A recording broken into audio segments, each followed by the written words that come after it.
Saya kecekek, Bu. Saya cuma mau bikin video doang kok, Bu. Iya, video buat mata kuliah kewirausahaan. Ibu tahu nggak sih pengertian dari ruang lingkup kewirausahaan itu apa? Don't know lah. Tapi lepasin saya dulu dong, Bu. Saya bisa jelasin kok. Yuk, saya jelasin. Pengertian ruang lingkup kewirausahaan adalah seluruh kegiatan berkaitan dengan proses mencari peluang usaha, merencanakan, menjalankan, dan mengembangkan suatu bisnis. Hal ini mencakup dari inovasi, pengambilan risiko, pengelolaan sumber daya, serta strategi untuk mencapai keberhasilan usaha. Kalian tahu nggak sih apa aja yang menjadi karakteristik kewirausahaan sukses itu?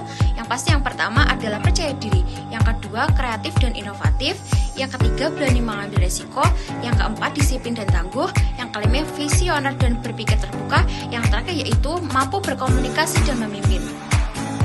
Selain pengertian dari ruang lingkup kewirausahaan dan karakteristiknya, di sini aku juga mau jelasin apa sih peluang usaha dan studi kelayakan bisnis itu. Peluang usaha adalah kesempatan atau kondisi yang bisa dimanfaatkan untuk memulai suatu bisnis yang berpotensi menghasilkan keuntungan. Peluang ini bisa datang dari berbagai sumber seperti perubahan tren, perkembangan teknologi, atau kebutuhan yang belum terpenuhi di pasar. Namun tidak semua peluang usaha yang terlihat menjanjikan bisa langsung dijalankan tanpa pertimbangan yang matang. Oleh karena itu, untuk memastikan bahwa peluang usaha benar-benar layak dan bisa memberikan keuntungan, seorang wirausaha harus melakukan studi kelayakan bisnis terlebih dahulu. Studi kelayakan bisnis ini adalah proses analisis yang mendalam untuk menilai atau mengetahui suatu rencana bisnis itu layak atau tidak dengan pertimbangan berbagai aspek seperti pasar, modal, teknis, dan aspek keuangan yang berkaitan dengan unsur yang akan dijalankan.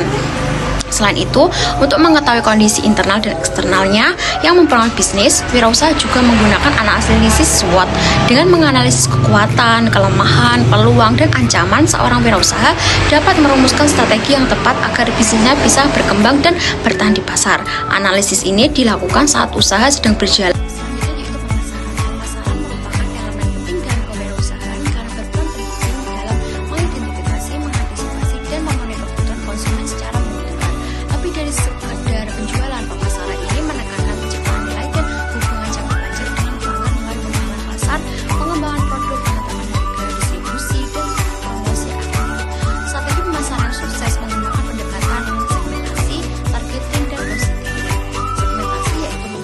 Berdasarkan karakteristik atau perilaku konsumen, sedangkan targeting yaitu memilih segmen pasar yang paling potensial. Yang terakhir, positioning yaitu membentuk citra produk agar unggul dan berbeda dari benak konsumen. Seiring dengan perkembangan teknologi, strategi pemasaran kini semakin diperkaya melalui pemasaran digital. Pemasaran digital melibatkan berbagai aktivitas seperti promosi melalui media sosial, email marketing, SEO, serta pemanfaatan data analitik untuk memahami perilaku dan preferensi konsumen secara lebih akurat. Teknologi digital memungkinkan perusahaan menjangkau target pasar dengan lebih cepat, personal, dan efisien. Dengan mengintegrasikan konsep dasar pemasaran, strategi STP, serta pemanfaatan teknologi digital, perusahaan atau wirausaha dapat menciptakan pendekatan pemasaran yang menyeluruh dan relevan dengan kebutuhan pasar saat ini. Strategi ini akan meningkatkan daya saing dan peluang keberhasilan bisnis di tengah persaingan yang semakin kompetitif. Manajemen keuangan sangat penting untuk menjaga kelangsungan dan pertumbuhan usaha.